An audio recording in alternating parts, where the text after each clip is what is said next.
Okay, let's get into the dumb bleeps.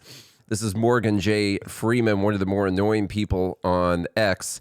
And it's crazy just to see how it's wild to see hypocrisy, blatant hypocrisy. It's also wild to see it in an age where everything that you think is typed out and posted out to millions of people, and you have a massive page. And then someone could just say, wait, you just said this last month, and here's what you're saying right now. Like, this is a protest, I believe, in Philadelphia, an anti-ICE protest, and it's looking like a black liberation movement or something like that. But no, this is recent, and they're armed. Sorry, I ruined your Black Panther party. You can see. So yeah, it looks like a Black Panther thing, really. It does. You can see City Hall Tower back there behind them, and they are holding some weaponry. They're armed, which is fine. And Morgan J. Freeman says, make racists afraid again. So when he sees this, he's like, yeah, you're right to put down those evil racists and show them that you can fight back.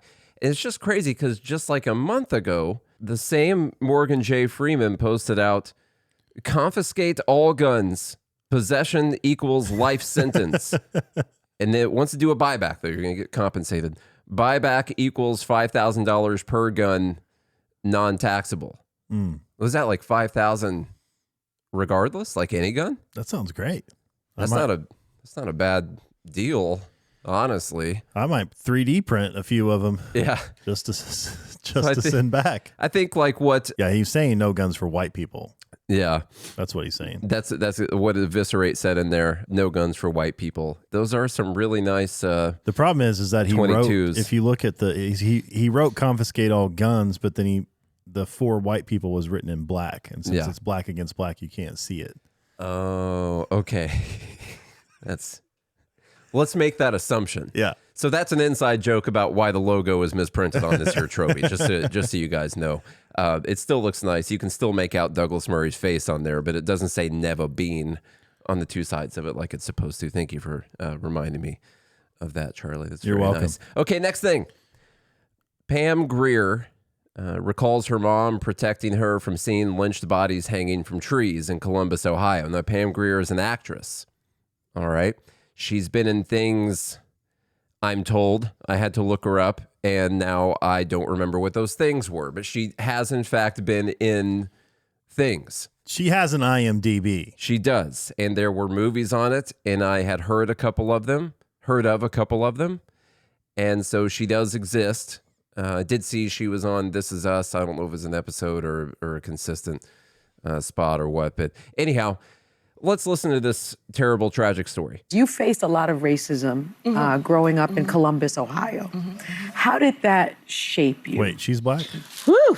Well, obviously. The military wouldn't allow black families to live on the base, so you had to live in an apartment. And you couldn't take a bus. You couldn't afford a car. You walked. Your dads walked to the base. And sometimes we would go from tree shade to get back to the apartment. My brother and I, my mom, with bags, and my mom would go, "Don't look, don't look, don't look," and she'd pull us away.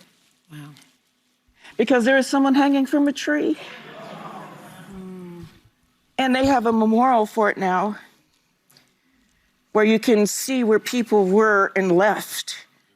And it triggers me today to see that a voice can be silenced. And if a white family supported a black, they're gonna get burned down or killed or lynched as well. Yeah. Jesus. That is very sad.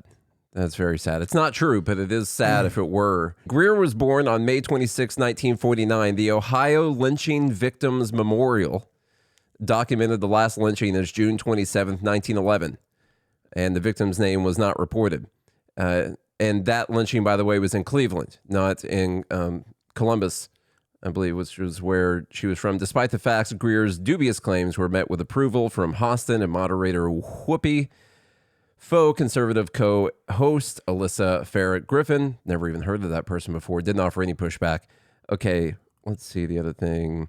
According to Grier's Wikipedia page, she wasn't born in Columbus, Ohio, but rather Winston-Salem, North Carolina. So now we're getting even further removed from the lynching that occurred in 1911 in Cleveland. But Winston-Salem, North Carolina, the North Carolina Lynching Victims Memorial listed the last lynching in her town as December 24th, 1890.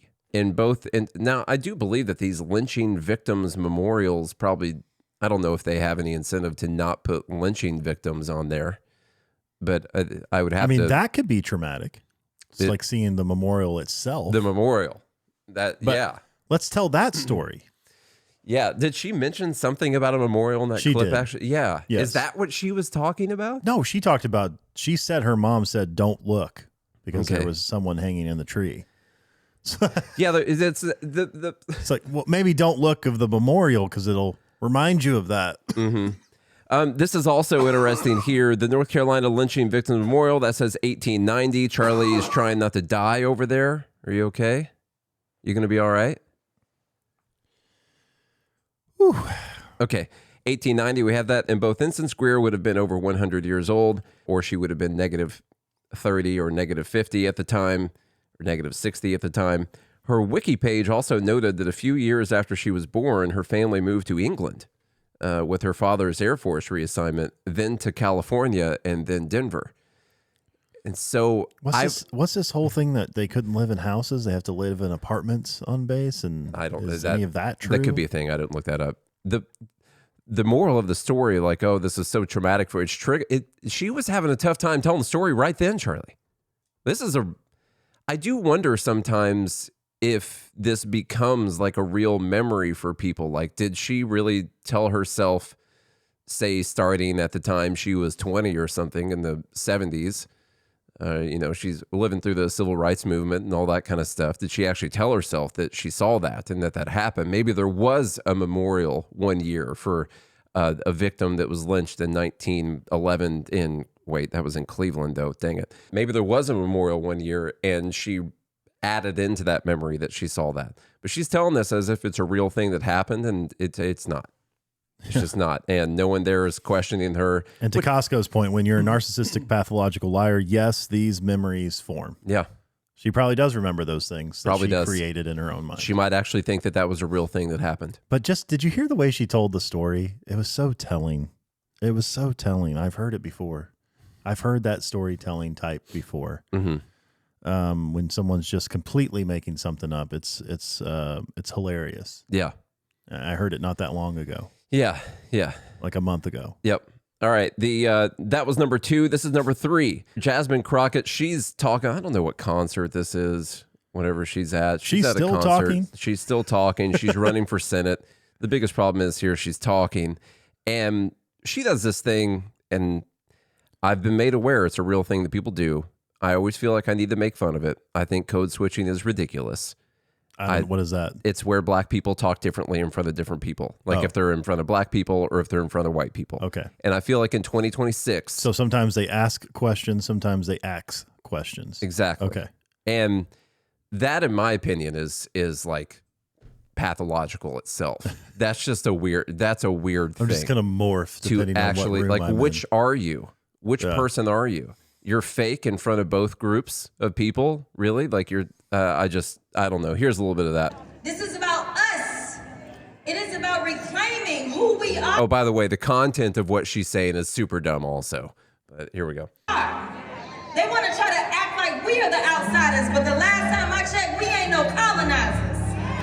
The last time I checked, they took us from our homeland.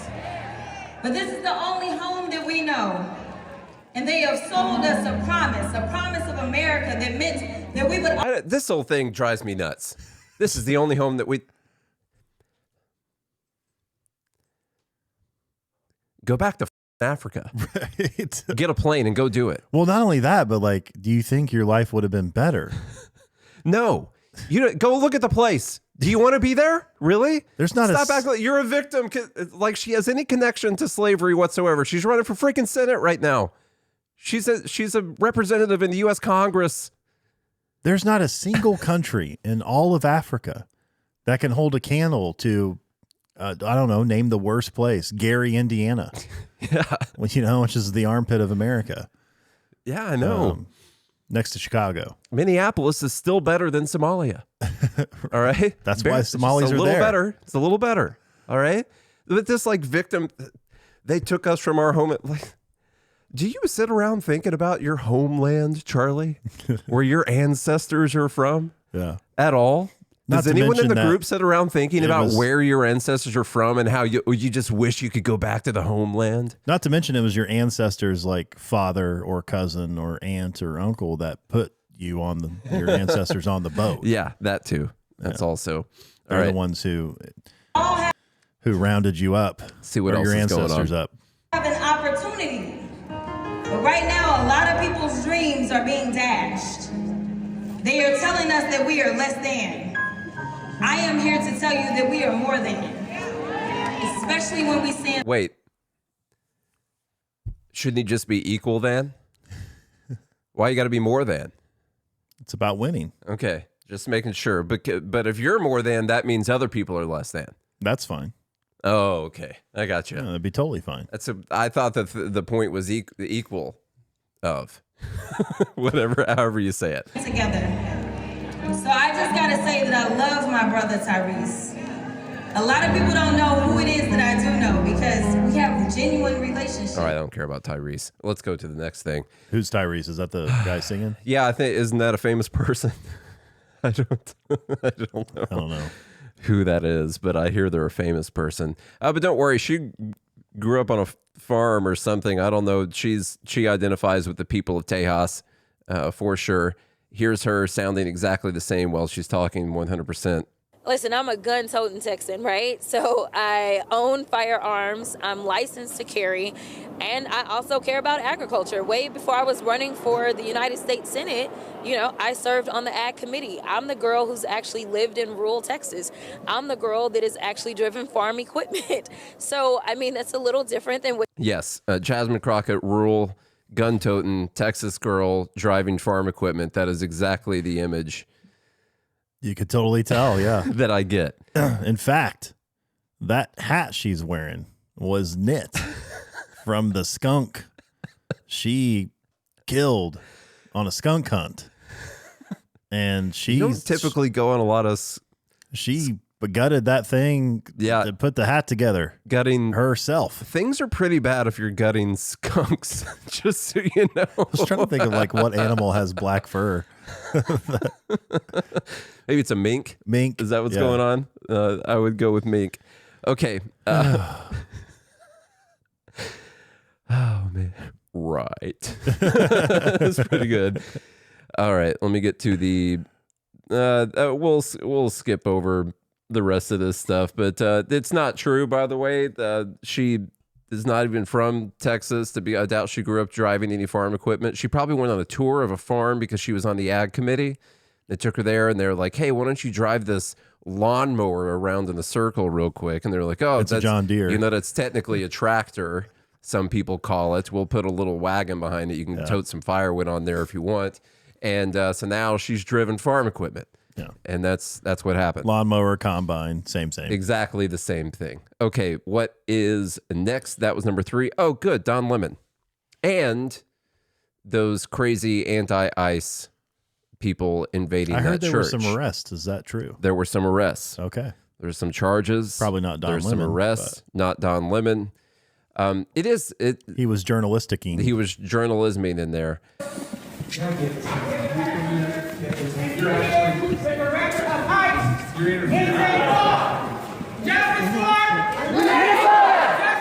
Renee Good! Renee Good! Renee Good!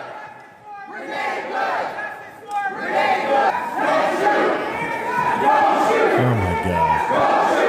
Every time I hear that.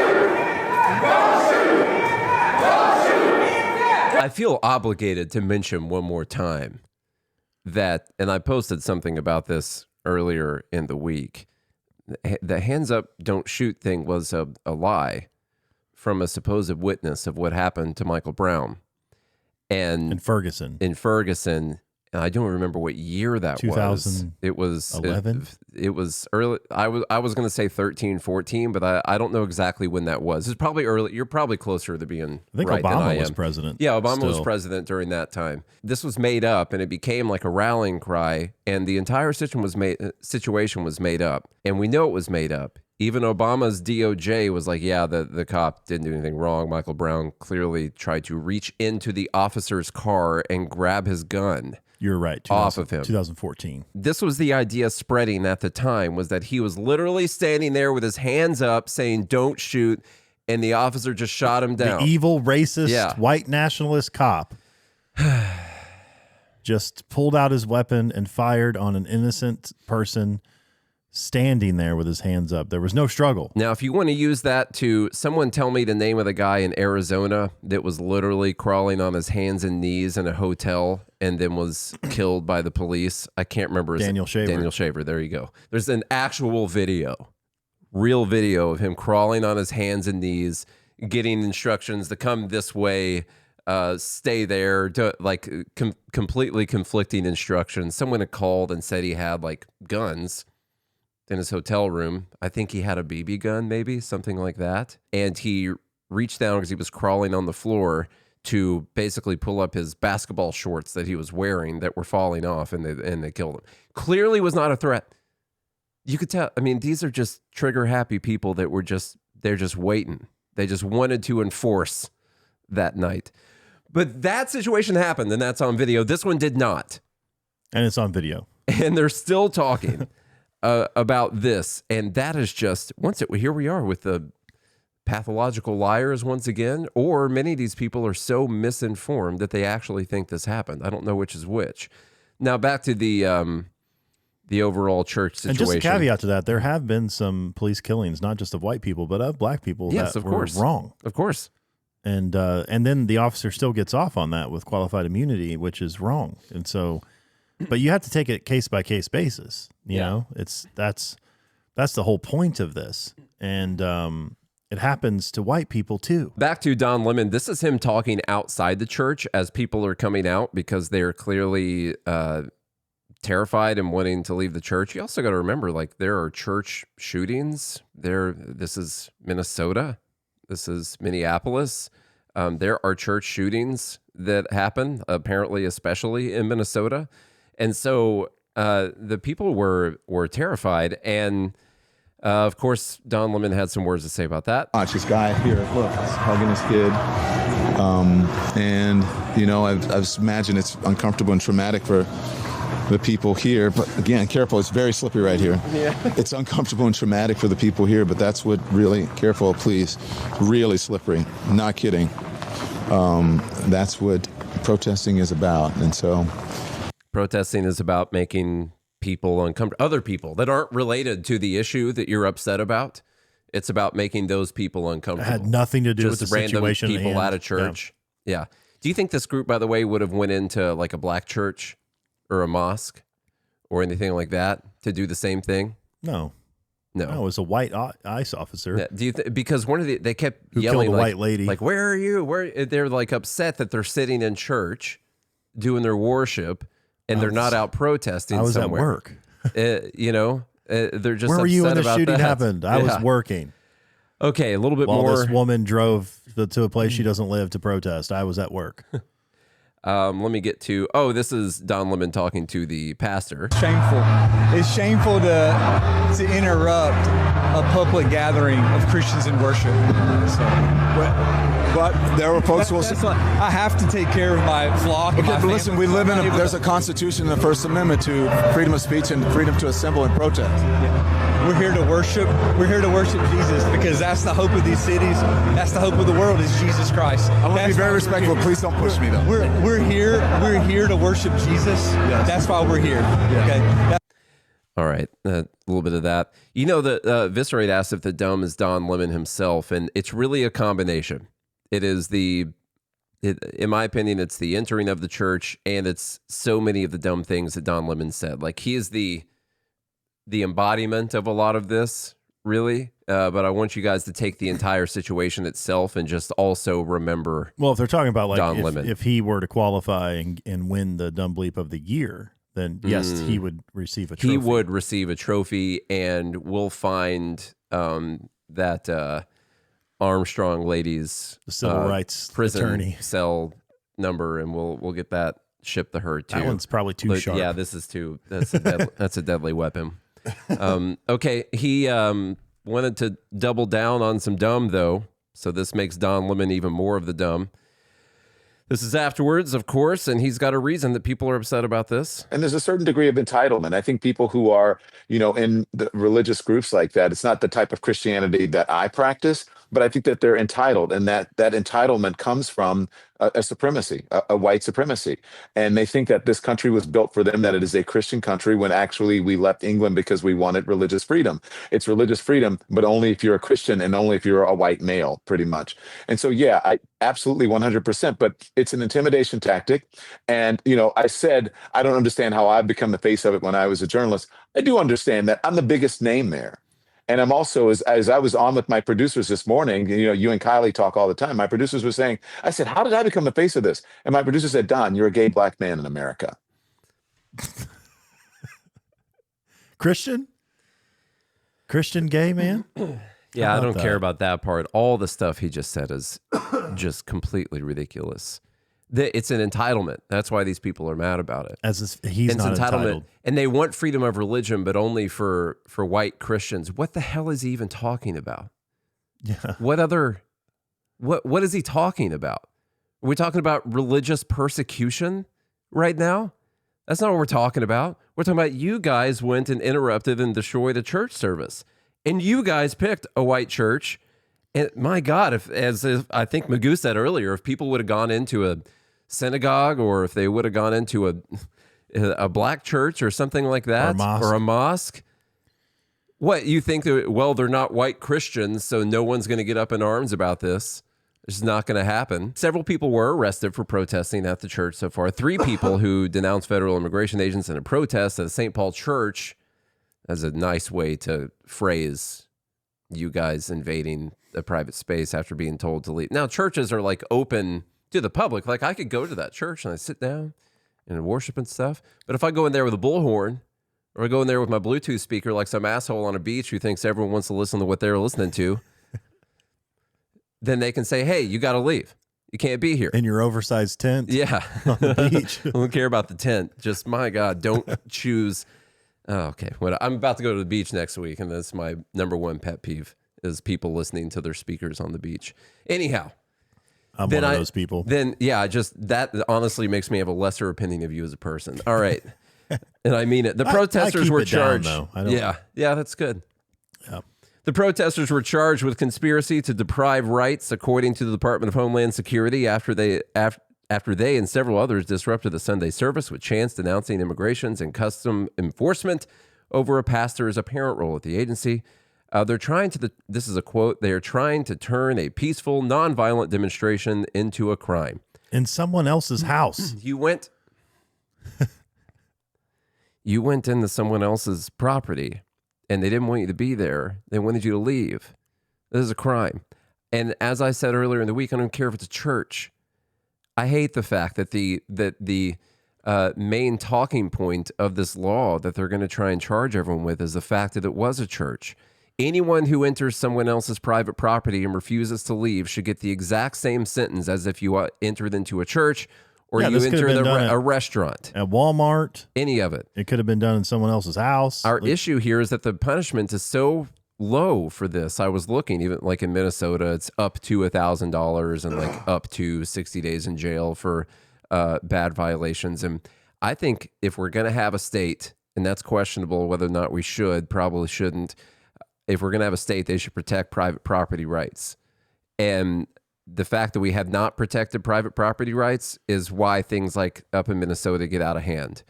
If you want to make it a longer prison sentence for going into someone else's property and refusing to leave, I'm fine with that, because I think protecting private property rights is the most important thing that the government should do. One of the only things it should do. It's fundamental. Yes. Foundational. and it has cascading effects. Mm-hmm. And just look at how the situation's going. All right, Charlie, Number 5. This one's yours. Present it. Oh. This one was great. All right, here we go. I don't remember what this guy's name was. Oh, yeah, John Fugelsang. I don't know who that is, by the way. But apparently a semi-famous person was on The Daily Show, which, of course, a lot of great content comes from The Daily Show. But, of course, there's this notion out there that Jesus was a progressive. You know, if you read the Bible, go back to Bible times, Jesus was just a flaming liberal, surrounded by gays and sinners, which is true. Everyone's a sinner. So, yeah, if you have any people around by you, default, they're all sinners. But there's this idea that the progressive ideology is the true like Christian narrative. And one of the things I found funny about this was if all the comments were, I'm an atheist, but this guy's right. Good. I don't believe Jesus is real, but this guy is, telling the truth. It's just a way for them to pat themselves on the back. So let's listen to what he says and we'll talk about it. Teachings of Jesus as inherently progressive teachings. Word of God him killed, yeah. Yeah. Now, why do you think the left isn't able to utilize that? I wish I knew, because there's so many progressive Christians who pay attention to what the guy actually says. You look at Matthew 25, right? That's Jesus giving his marching orders. The night he's arrested, it's the judgment of nations. He says, I will gather individuals and nations. This is the whole, I was a stranger and you took me in, I was hungry and you fed me. He gives 4 criteria for what Christians or a Christian society will have to do. And it's to individuals and nations. And it's take care of the poor, take care of the sick, welcome the stranger, and be kind to those in prison. Nothing about screaming at women outside clinics, nothing about being mean to trans kids, nothing about believing in a talking snake. Jesus gives his marching orders right there. Where is that stuff? That's in Genesis, That's right? in Genesis. Yeah. But it's why you'll never see the right wing fight to put a Jesus quote on a building, on a courthouse, or on a classroom wall. Yeah. They don't do it. They don't follow the guy. They worship him, because that's a lot easier than following his inconveniently woke teachings. What you talk about this alpha bro movement that's happening in the How does that make you feel? Well, he's referencing Matthew 31 through 46, Matthew 25, 31 through 46. And Jesus did say some of those things, not necessarily the nation's part. He takes it a little bit out of context. But Jesus was giving instructions in his sermon to his disciples and people that were there, and giving them instructions for you to do something individually. Now, here's where I get really angry. Well, where does the nation's part come in? In that specific part, there is not any part of a nation speak. So I don't know where he gets that from. That's when Christ is talking about the nation's part. That's from a different passage. It's not in Matthew 25. So I don't know where he's getting that from. When he's specifically talking about, for I was hungry and you gave me something to eat, or you didn't do that, then I will say, depart from me, I never knew you. That has nothing to do with the nation's part. That's a different. Okay. I would have to look it up to be specific on it, but it has nothing to do with that specific parable.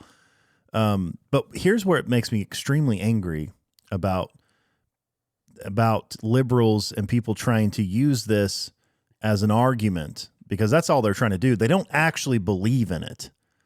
They're using something that they think people on the right believe in to try to use against them. And they get it. Not only do they get it wrong, but they use it as a way to pat themselves on the back and virtue signal through their lips as if they're the righteous and holy ones. And people who are on the right or Christian are the ones who are not the righteous and holy ones.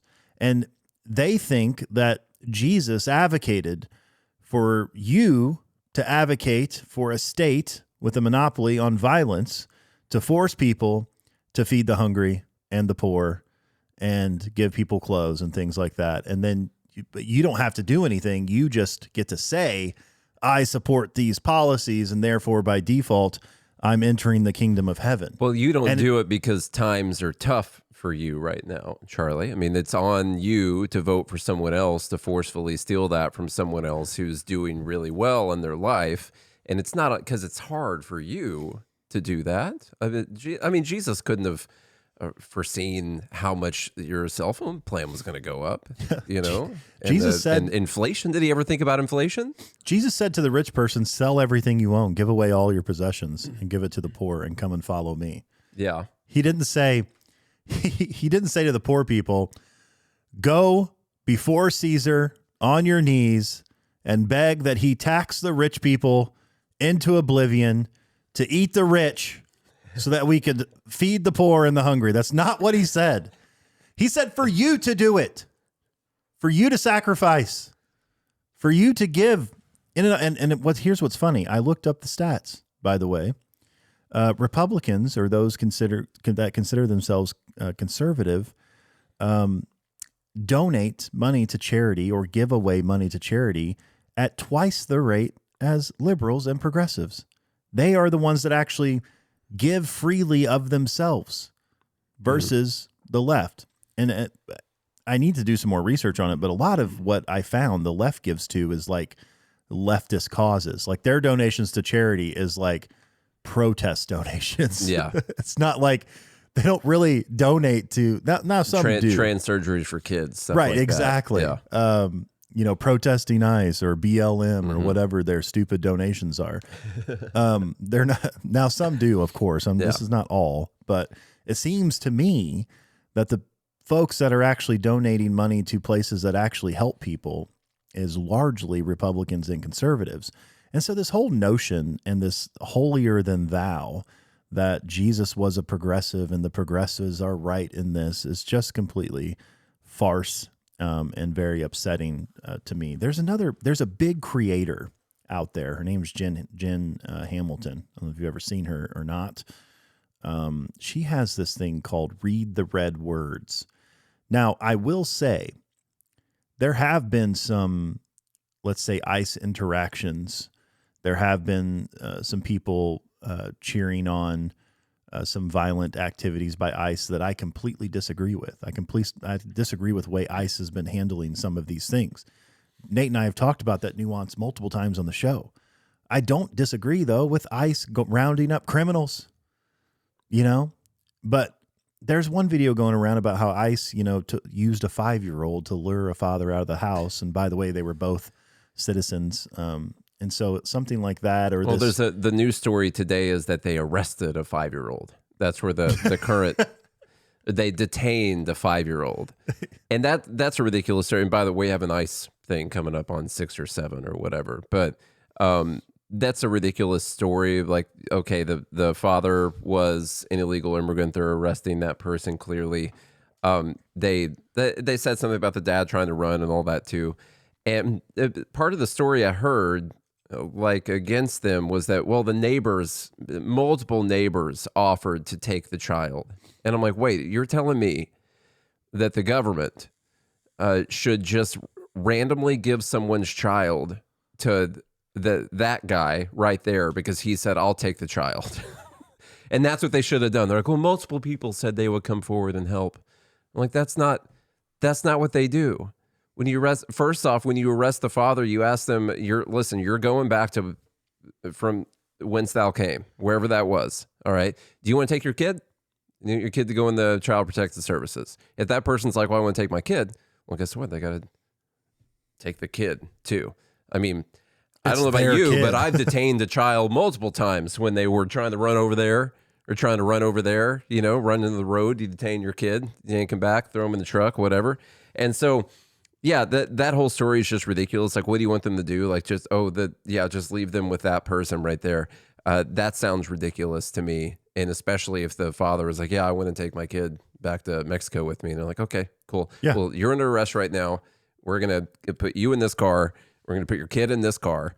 And that story is, it's crazy. Completely ridiculous that they're using that. My bigger point on that, though, and you and I have talked about this on the show, is that the nuance here is that there are some things that ICE is doing that I don't like wearing masks and going door to door and asking for papers. Like, I don't think that that's American.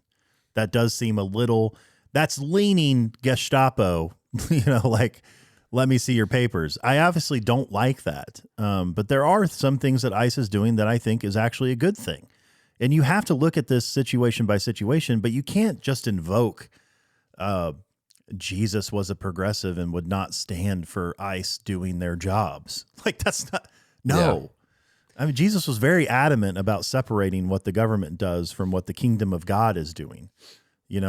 Jesus was not, in fact, one of the reasons Jesus was killed, this is very important. One of the reasons Jesus was killed was that he did not take war against the state. The Jews thought that Jesus was the Messiah at the time, but they also understood the prophecy to mean that the son of David, the son of man, Jesus, their next person who was supposed to bring them into glory, was going to be a warrior who was going to overthrow Rome, and Jerusalem was going to be reestablished. That's what they thought. They were wrong. Jesus came for a different purpose and a different reason, to further the kingdom of God in a different way than what the Jews thought was fit. And that upset. And that's why a lot of the Pharisees and Sadducees thought that he wasn't the real Messiah. I mean, it was a very obvious point. Jesus' whole life had nothing to do with advocating for a state to help people in any way. He advocated for you yourself to further the kingdom of God by doing these things for his people, which are God's people, children of God, which is everyone, by the way, made in the image of God, is for you to do these things of yourself. And what pisses me off, I think, the most about something like this, and this is not the first video of this, the whole thing that makes me angry about this is them patting themselves on the back and calling themselves virtuous and Jesus-like, when they're only using their words and policy to force other people to do what they should be doing, then somehow abdicating their responsibility is somehow heavenly and virtuous. And it's disgusting. Listen, you were right at the beginning when you said all this is a tool for people on the left to try and manipulate people on the right into supporting the bigger and more powerful state. That's all this. All right, that was one slide of the 10 that are inside of number 5. So we're still on number 5 right now. I didn't know you added more. Huh? Oh yeah, that was so this is just called commie nonsense, and it starts off with that. So we're still on number 5 right now. These all came from the group, and apparently there's a lot of commie stuff going around right now. This says, this is a meme, says, me listening to religious people describe heaven as a moneyless, stateless, classless world, and then criticize communism. So, Charlie, have you considered that you could have heaven on earth just by having, if you just vote for the right communism? I guess if we had God as you got to get the right person to run it. That's the issue. God. And he's up there. He's running that spot. And he's got to branch out and do more. No, that's not going to happen at all, because that's going to be ran by human beings who are going to be pursuing their own interests, responding to their own incentives, and that's not. You know what else? Just not going to happen. You know what else doesn't sin does, or you know what else heaven doesn't have? Sin. Mm-hmm. Yeah. We live in a world full of sin. And also it's a very selective place, and there's a gate you got to go through to get in there. And that's not, okay. Another one here from Commie History Vids. It says, worker, you built the factories, you built the roads, you built the cities, you built the whole world. Shouldn't you own it? To which, just a really quick response that we always have. All right, go and do that. There's a whole lot of people that are communists.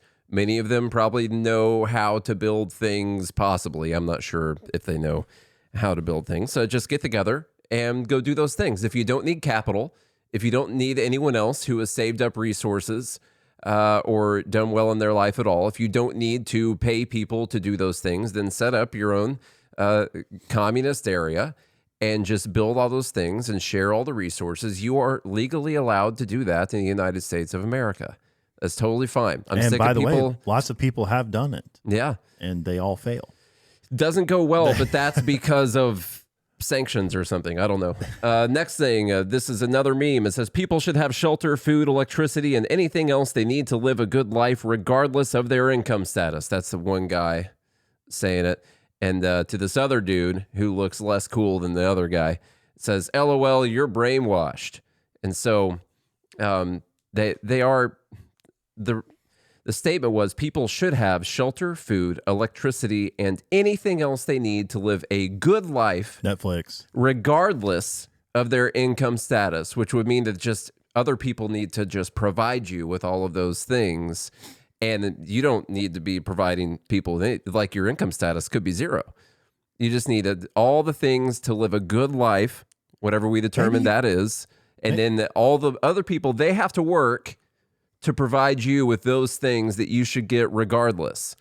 Maybe, I'm trying to put some logic together here. Maybe that's why the super leftists, progressives, commies, maybe that's why they believe in abortion so much. Because they believe the right to life, like the right to life, once you're born, you're owed all of these things. Mm-hmm. You know, Netflix subscription, Amazon Prime, internet, housing, food. And they're like, man, this baby is owed all of this in life. We can't take care of that. Kill it. That could be before it comes out. Well, that's an argument they make constantly is that, well, they're going to be poor, Don't you want to kill them? It's always a great argument to hear from those people. They're going to have Down syndrome. Here's another one. Don't you want to kill them in the womb? This person, Jason Smith, and then some Chinese letters says, so you want to talk about the founding fathers? And on the $1 bill, so you got here George Washington that says owned slaves. And then on this other bill circling Mao, it says ended slavery. Jesus Christ. Mao only killed like 100 million people. Not only did he not end slavery, he specifically instituted as a policy. Yeah. He instituted slavery. Especially if you disagreed with him. Yeah. Now, they might not call it you could buy and sell people, that kind of slavery. But I would say that if you were just snatching people up for forced labor camps because you didn't like their ideas. Imagine if our president snatched someone up because he didn't like whatever their idea. Maybe here's a person and they think we should send $1 billion less to Israel. So he snatches them up and then puts them in a camp where they are forced to work under like threat of death. They're forced to work themselves almost to death the whole time, and to death many times, until they change their mind and they actually don't want to take money from Israel. They want to give more money to Israel. And so they just keep them there until that. I feel like that sounds like slavery to me. Sort of sounds like it's slavery. So that he didn't end. The point of this is, by the way, Mao did not end slavery. And here's one of the things the Constitution, the purposely talks about, the Eighth Amendment. Is it the Eighth Amendment? The inhumane treatment. I didn't know that this prison system still exists today, by the way. Yeah. That's shocking. They literally, they changed the name of it from a labor camp essentially to prison. But it's still the same thing. Originally patterned after the Soviet Gulag and put into place with Soviet assistance. The Laogai prison system has fostered similar inhumane treatment and has been used as a vital tool in suppressing dissent and maintaining Communist Party power. A great system. Yeah, it's a really good system. We really want communism here. Estimated anywhere from 40 to 50 million Chinese have suffered in the Laogai since the founding of the People's Republic. The victims, long hours, forced labor, beating, starvation, physical torture, and mental torment. Many of them did not survive. We got forced labor in there, executions and organ harvesting, which is, it always sounded like a conspiracy theory. This is a real thing. It was like a stated policy. They changed it in 2015 to say that they weren't doing that anymore, but it was actually a matter of policy that they were going to harvest the organs from these people. So anyhow, we know all that. Now we switch to making fun of some Republicans here for a minute. I know we've been talking about the left mostly. This is great. So now we're going to switch into this. And I want to remind everyone that the person who gave, Trump was the rightful heir of the Ron Paul movement. Oh, God. So I want to remind everyone by the way, over his own son, Dr. Rand Paul. That's not even in here. I just want everyone to remember this great quote from him that says, real patriotism is a willingness to challenge the government when it's wrong. Okay? Just so you guys are okay. So there is a story coming out right now. Immigration officers are asserting sweeping power to enter homes without a judge's warrant. A memo obtained by the AP says. Now, this one, I know how I feel about it, and I know what the issues are. It doesn't seem like it's exactly how the AP is making it sound at the moment. They say federal immigration officers are asserting sweeping power to forcibly enter people's homes without a judge's warrant, according to an internal ICE memo obtained by the AP. The memo authorizes ICE officers to use force to enter a residence based solely on a more narrow administrative warrant to arrest someone with a final order of removal, a move that advocates say collides with the Fourth Amendment. So the big difference here is that you've got what I call your regular judges, like criminal, all that, those kind of, then you got administrative judges. Okay. And so they have administrative warrants to go do this. And what we typically see, so you get your Fourth Amendment protections, as a criminal court judge is going to issue a warrant where they could enter your home. And it actually sounds like the Trump administration might knowingly be testing this to see if the courts are going to allow it for them to just go in to the home because they have an administrative warrant. There are issues there. And as always, my number one main issues are how else is this going to be used? First off, are they going to use this and go into an American citizen's house because they think they might be harboring illegal Mexicans? I don't like that. All right. And then also... Or they can just enter your house because you might have ghost guns. Yeah. And then I also wonder, well, this is ICE using this, so you're totally cool with the ATF using this, right? Well, an administrative judge signed off on this warrant. Isn't that fine?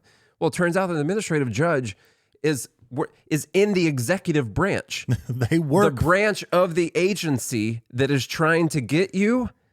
That is where the judge rests. They work for the agency. Not in the normal court system where there are checks and balances. There's a judicial system, and then there's the executive branch that's trying to go after you for something, and there's a check on that power. This one is literally, it's like asking, what do you think the odds of someone getting a FISA warrant are, Charlie? 99.99%. It's a rubber stamp. It's a rubber stamp is what it is. That is dangerous. And maybe you agree with doing this for ICE or whatever. And we can have that conversation again next week or the week after when I get back from my trip, assuming the plane takes off and lands properly. We can have that conversation. By the way, there's longstanding precedent of the Supreme Court upholding non-citizens' rights to due process. Mm-hmm. And it's because the Constitution is not about the rights of citizens. It was derived, if you read the Declaration of Independence, it was derived based on the inalienable rights of human beings, being human beings. And Scalia, one of the most originalist of the founding fathers you could possibly imagine that ever sat on the court, that the right loves to quote when it benefits them. He ruled in several rulings, writing the majority opinion in Reno versus Flores, where he wrote for the majority that it is well established that the Fifth Amendment entitles immigrants to due process of law. Now, that doesn't mean there are some restrictions on that, the scope of those rights.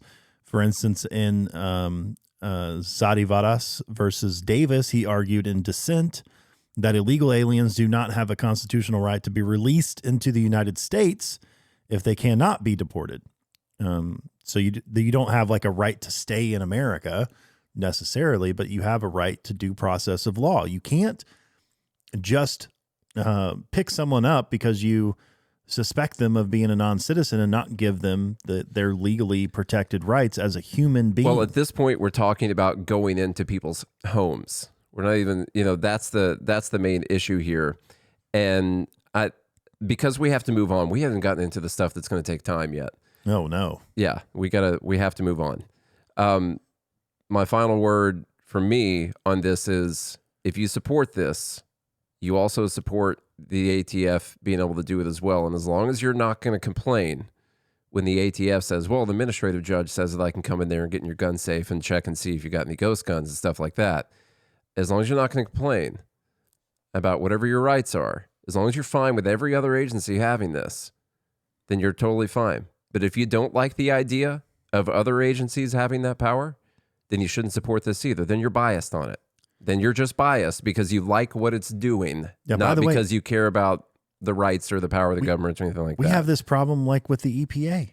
When they issue an administrative order that your little puddle on your property is protected, and if you run over it with your truck, they'll fine you $1 million a day. You don't get presumption of innocence in an administrative court. They can find things on the preponderance of the evidence in an administrative court. It's totally different. The whole thing is flipped on its head in administrative court.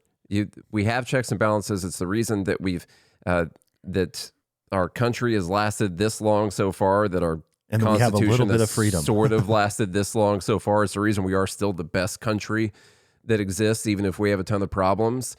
And that system of checks and balances is one of the, it's a good system. I think we should keep it. All right, next thing, really fast. We're going to do this in 30 seconds. Gunther Eagleman posts out this video of, this is like an anti-ice guy. This is up in Minnesota. He's upset that it snowed. No, the anti-immigration enforcement. That's what they're talking about. Not the ice on the ground. Yeah, okay, yeah. I thought it'd be really funny if I stood outside this weekend as there was like ice on the ground with like an anti-ice poster, you know, like snowflakes on it and stuff. Yeah. We'll think about it. With your liberal tears mug. Yeah, something like that. So there's a guy out there, he's defending his neighborhood or defending his property, whatever he's doing. He's gonna protect his neighbors from ice. Now, he hasn't done anything. He hasn't pointed the weapon at officers, and no officers on the street, by the way. And it's just, yet again, another thing. These people, like Gunther Eagleman, drive me absolutely nuts. It's just immediately saying, lock this guy up. He says, the quote is, "This is my neighborhood. Liberal man with a rifle stands outside a home in St. Paul to protect his neighbors from ice. Lock him up." Now, what's he done? What has he done? It doesn't seem like he's protecting them. It looks like there's ice everywhere. Yeah, in this picture. There's no officers around there. My guess is this was probably for video recording purposes. If ice were actually to roll around the corner, he'd probably run in his house and hide. That's what would actually happen. But just immediately saying lock this guy up because he's standing in a neighborhood with a rifle, saying that he's going to protect his neighborhood from something the government is doing, is not immediately something that you should have the government lock people up for, obviously. Obviously. Do I need to explain why? No, a Republican should not be saying that. Do I need to explain why? This is where I think the right is moving a little too far in. They've gone too far in their Gestapo tactics. We got to spend $1 trillion, by the way, according to some people on the right, until we get this problem solved. It's okay to steal from you as long as we get this problem solved. And then also, anyone who disagrees, whatever, lock them up. Mm-hmm. I think they did this in China, Russia. Anywhere you disagree, we'll just employ the same tactics that they used in Germany and all these places that we usually disagree with. Yeah. But we'll agree with it on this one particular issue. This thing that you care about. Yes. Because immigration is the utmost principle of America is immigration enforcement. Yes. And if you enforce that, then all of America's problems will be solved, which is why you can spend infinite money to do it. And you can break infinite laws. You can violate infinite rights. And it's always okay, because as soon as we solve the immigration problem, we'll be back to the freaking founding fathers' vision of America at that point. Yep. Okay, next thing, kill switch. So this is something Massie's been trying to stop for a while, but it has, it's going into enforcement, by the way. Now it's being called a kill switch for the government to shut off your car. Okay. This is something that was passed back in 2021, and they've had this amount of time to do rulemaking and all of that. And it's not exactly like they've actually given the government a kill switch on your car. The issue is that could be what it turns into eventually, of course, because of course it will. But right now, the point is any car made after 2026, Charlie, every car, that's what's in the freaking law. Every car made after 2026 must be able to monitor whether or not you are driving safely, whether or not you are drunk. It must have a way to determine whether or not you are impaired while driving so it can shut down your vehicle. God. Every car made after 2026.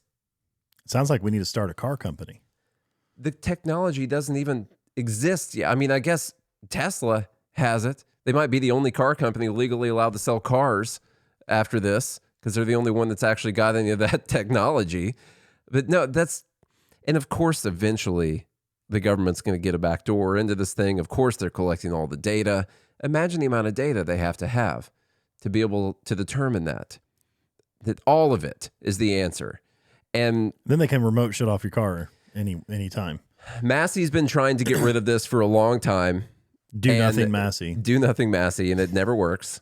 And by the way, this time it's because a bunch of Republicans, 57 of them this time, sided with Democrats to keep the kill switch mandate in your car. By the way, how much do you think that's going to cost to force these companies to upgrade all their vehicles to have that kind of technology? Is it zero, or is it like $5,000 more per car? It's closer to that. Right. Whatever. No one's thinking about that. Ron DeSantis is against it. Thomas Massie, of course, is talking about it. We don't have time to go through all those things. They had no idea how this is going to work. They have no idea what the technology is going to be. They just know that all the cars have to have it. They're going to mandate technology into existence and implementation into existence to stop drunk driving. And of course, it just keeps going through. That's number 8. Sorry, because we have like 13 minutes and we got a few things to go through here. I started this with, I wanted to remember the word fraud. This is number 9. Republicans are very upset about fraud. That's like it's not even about cutting spending anymore. It's about rooting out fraud. And especially if it is tied to immigrant communities, refugee communities, asylum seeker community, anyone who's not like second, third generation American, basically. By the way, 5 to 10%, which is $350 to $700 billion. Yeah. Just poof. I think it's probably way more than that. Of course, that would be classified as waste, which is the rest of the budget. So just keep that in mind, how important fraud is. What should the federal government have? Keep all that. $1 billion? Just $1 billion? You know, I'm not even going to give a number. They should make that case to me, and then I'll decide whether or not I'm going to give them that portion of the money. That's on them. Ed Galrine responds to Greg Price because guess what? Thomas Massie has voted with Democrats against funding DHS and President Trump's mass deportations. Once again, open borders, immigrant Massie is voting against mass deportations and voting against DHS because he just wants completely open everything. Siding with the Democrats. Siding with Democrats. If there's he is one the one. That says if there's one person the squad can count on, it's Thomas Massie. God. If there's one person the squad can count on, it's Thomas Massie. He sided with Democrats to not fund President Trump's agenda on mass deportation.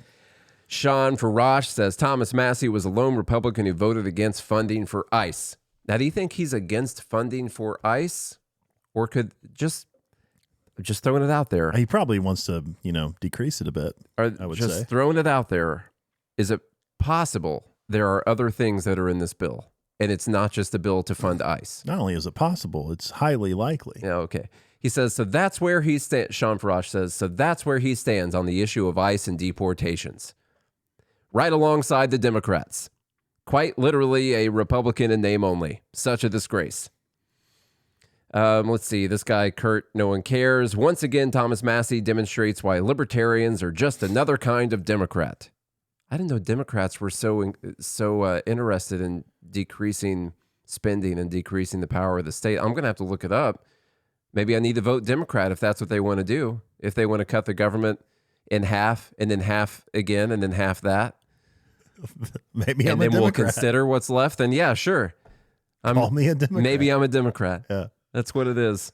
So smart. Everyone here has such high IQ in these posts. Will Chamberlain says Thomas Massie hates you and wants you to be replaced by illegal labor. These people they're no different than the crazy ass leftists. No, it's dumber than you think already. God. It's already dumber than you think. Can I get anybody in MAGA that's in our group to explain to me what's going on in a way that that makes sense?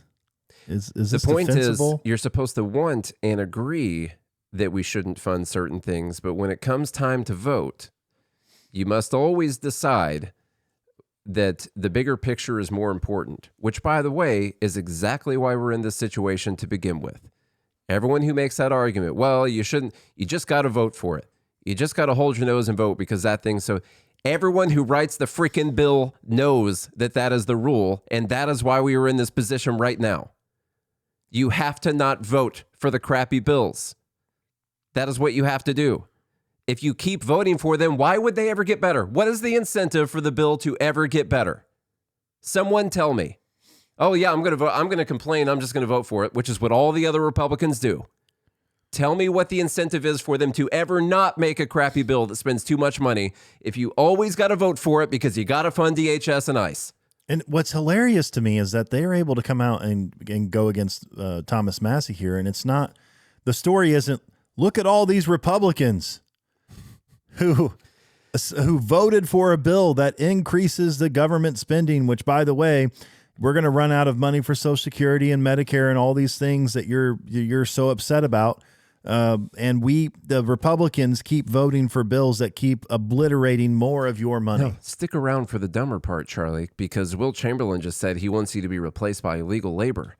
Guess what the sticking point in this was? Rand Paul has been talking about this a lot. I brought it up a couple times. It's got $5 billion for refugee welfare programs, refugee resettlement programs. Asylum seekers, by the way, are under these Office of Refugee Resettlement Program, which they are funding. $5 billion is 150% more than we were spending in 2020 to resettle refugees. All right? Now, I know we spent a lot. It's actually down from the peak Biden years. Still 150% more than we were spending in 2020.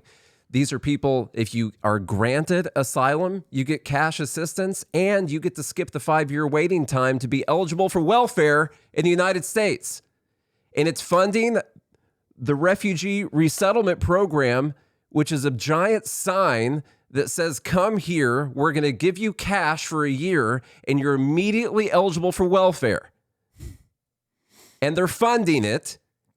They talk all this crap about the illegals are stealing all our stuff, all this fraud. That's if we just cut that, then we wouldn't have a debt. And then they vote for it. Well, that's how they got the 7 Democrats to side with them. They needed this portion in there. People will say it's only $5 billion. This is the incentive. They spent $5 billion on a sign that says, welcome. If you come over here, we'll give you other welfare programs too. That's what the $5 billion is. It's bait on a hook. It's a gateway. To reel you into the rest of the welfare programs. It's a gateway drug. And if you vote against it, it means you're open borders.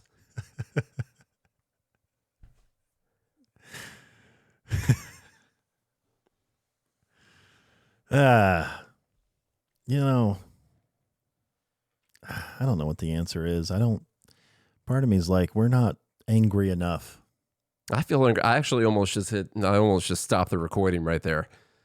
I don't think we're angry enough at the excuses MAGA gives and then trying to punish the few Republicans who are actually governing as Republicans and not just more of the status quo. It's like, what for the MAGA folks, what are you even angry about? You were all celebrating Doge and their cuts. It was a celebratory moment, not just for libertarians, but I talked to so many diehard MAGA people that were just like, couldn't believe what was going on, that Elon Musk was this hero. And then they go back to doing just what they've been doing, They reallocated the money that Doge has cut, bunch of it. It wasn't even real cuts. They did have that $9 billion percentage. They did do that. Yeah. No, they actually reallocated some of that too. No, I know. I know. I'm just saying they cut it initially and then they reallocated most of it. And then we just keep doing the same thing over and over and over again. No different than what Biden's government was doing, by the way. Why'd you hate Biden so much? No, it's different. They're spending more money than the Biden was. Oh, sorry. Yeah, my bad. They're spending more money than what Biden was done. Oh, I guess it's just going into better places. It's better. It's going to the right places. Yeah. This is the right government. Speaking of the right government, this also funds CISA, or CISA, as people call it, the Cybersecurity Infrastructure Security Agency, which is the tool they used to censor Republicans and people who spoke out against COVID, the Hunter Biden laptop story, all sorts of stuff. This thing that they use, this is who went out to the social media companies, pressuring them to shut down conservative voices. This is who was working with the FBI on saying this is Russian disinformation. And that was one of Massie's main sticking points on this too. You're going to keep giving those people money?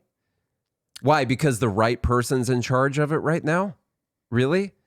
Guess what? The right person was in charge of it in 2018 because that's when it started under Trump. And then the wrong person was in charge of it. And look what happened. And we're lucky we got out of that mess. And used it. And now we're back to it's the right person. And we're going to fund it the right way. And we're going to write the right mission statement and the right rules and codes for this agency. And they're going to just do the proper things that we want them to do. And then the wrong person's going to have it. And they're going to have even more money than they did the last time a wrong person had it. And they're going to use it against you again. And if you vote against it, it means that you are a rhino or whatever these retards say. I'm mainly talking about the influencers and the really dumb MAGA bots on X. There are a lot of people on the right who, if given the argument properly, which is not what they're getting today, they're getting the tongue lashing right now, it would probably understand, I think, possibly. My question is, what do you stand for? Nothing. They stand for it's things that look good or sound good.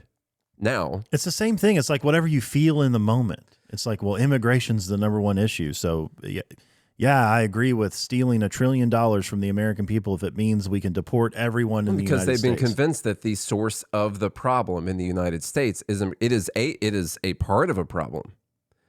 It is a part, but they've been convinced that the source of the problem is that they don't stay. Charlie, let me ask you this. I know you got to go. After Trump gets out of office, so far, what structurally would be different with the U.S. government when he leaves the office? It's bigger. It's bigger. It's going to have more money. It's going to have more power. We're going to have the most powerful executive office we've had in quite some time. Quite some time. And I'm not going to say ever, because we've had some gall-darn tyrants for sure. We're going to have a bigger government that's spending more money. That's going to be the most powerful next incoming president that we've had in multiple generations. And so far, that's what we have. And that is what they are working on leaving behind when they get out of here. If nothing structurally changes, if they don't actually make real changes, the Department of Education's gone. No, it's not. It hasn't been abolished. They shut it down for a minute. All I got to do is wave a magic pen and it exists again. That's all they got to do. It's not gone. None of those are gone because Trump hasn't put pressure on Congress to vote to abolish those things. Mm-hmm. What are we? Good fighting? Lord, I forgot we were on Dumb Bleep of the Week. I totally forgot. Yeah. Is that it? Have we got more? We got more, but I think we don't have time because you got a hard stop. Yeah, I'll have to let you finish. Are you going to jump? I got to jump. Okay, Charlie's it's jumping. It's been fun, but this is where my journey ends. I can't. This part of your journey. I can't handle it anymore. Yeah. I'm only going to do 5 more minutes. I can't because I'm so frustrated. Structurally, the wall. I think my heart can't handle it. It's everyone in America loves big government as long as it's working for their interests. As long as it's ran by the person they that they can't see that it's the big government that's ultimately the problem to begin with. Mm-hmm. Like that is the source of the issue. Like that's what you actually have to fix. Not, well, it's a tool, so let's use it to get what we want. It's like It's like there's a good analogy with alcohol or drugs or something in this case. You know, it's like your heroin is the problem, but like to get your friend off of heroin, you have to, get the right formulation of heroin, and you have to take more of it so that you can be like at the heroin level with him. Oh, you have to take heroin. Oh yeah. To help your friend off of heroin? To help your friend off of heroin. To get where we need to go. Oh, okay. Yeah, that sounds great. So you can do it together. Yeah, exactly. Love you, bye. All right, Charlie's out of here. That's the last time you see the two of us together until I get back from the Dominican, assuming my flights land and take off properly. All right, next thing on the list. Let's get to it. All right, this is just a nice, funny one. Just to kind of calm down a bit from that last thing. Trump was speaking about Greenland, and he said Iceland. Now, I want everyone to understand that that is fine. That is completely fine. To mix up Greenland and Iceland. I mix up the countries that I'm trying to buy / take over by military force all the time. But it actually is fine. I know I made a joke there. Greenland is covered with ice. You look at it, it kind of looks like ice, right?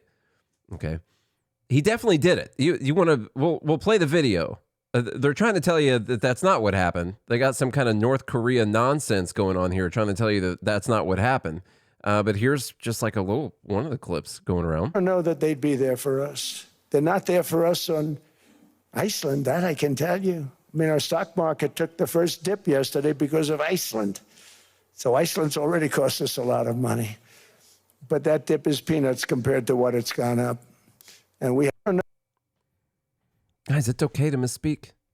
It is okay to misspeak, but not, I guess, if you're the president of the United States and giving a speech at the World Economic Forum. I guess then it's not okay. I would respect them way more. They said, yeah, tripped up. Guess what? He was up until like 4 a.m. the night before that. He got like 2 hours of sleep. He's up there.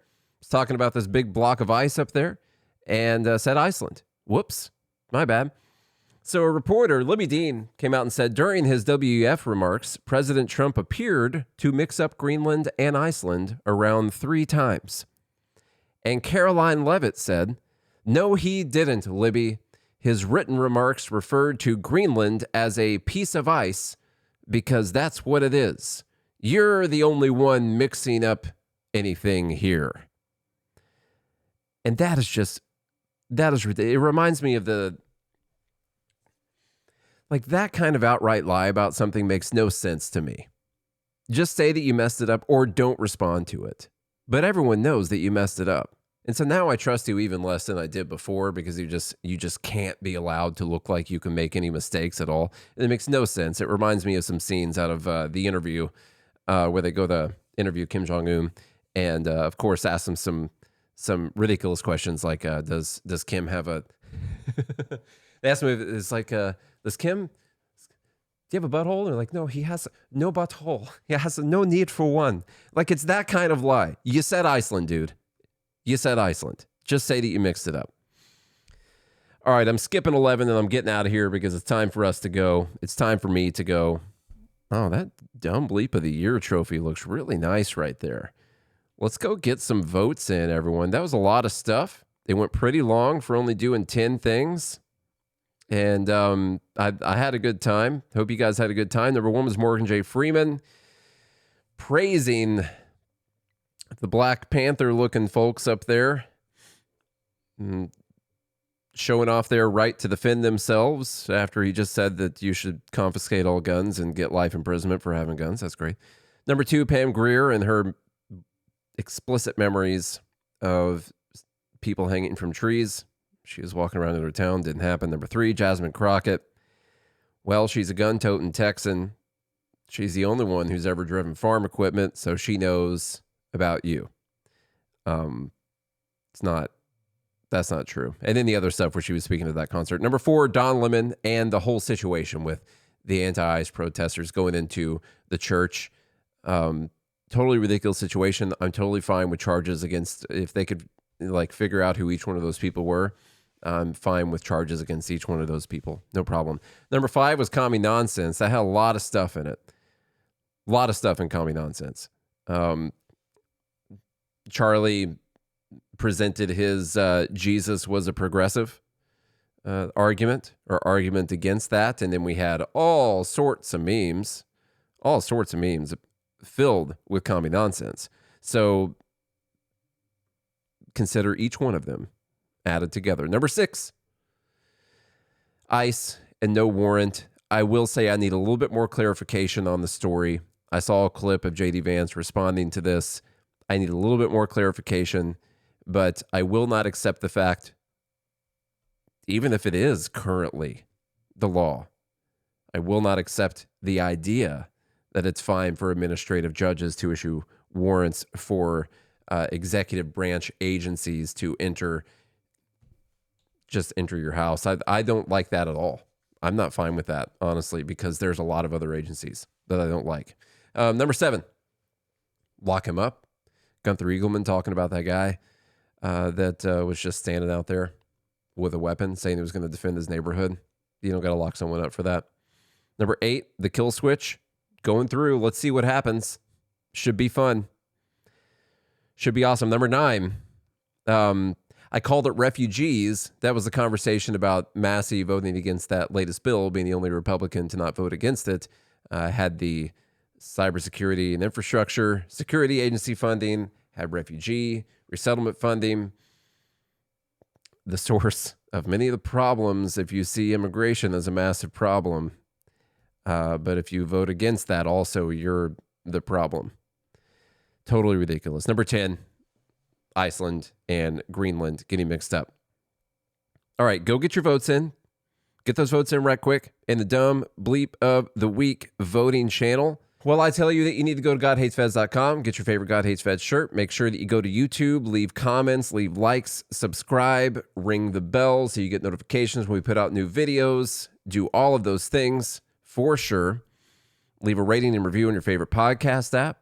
Tell your friends and your family members that they need to listen to Good Morning Liberty every single day of the week when we want to, which right now is at least 3 days a week. Going once, going twice. And it's going to be Don Lemon and the anti-ICE protesters going to the church. Thank you guys so much for hanging out. Do all the things that I said to do. I'm about to go to the Dominican Republic. Please wish me safe travels. If you pray, then pray for that. I hate flying, absolutely hate flying. And now we've got some winter weather coming in, so I'm going to be super scared the entire time. But otherwise, it's going to be a fun trip. So I will not see you next week. I will see you the week after. Thank you guys for hanging out so much. Until then, have a good day, a good next week, and a good morning, Liberty.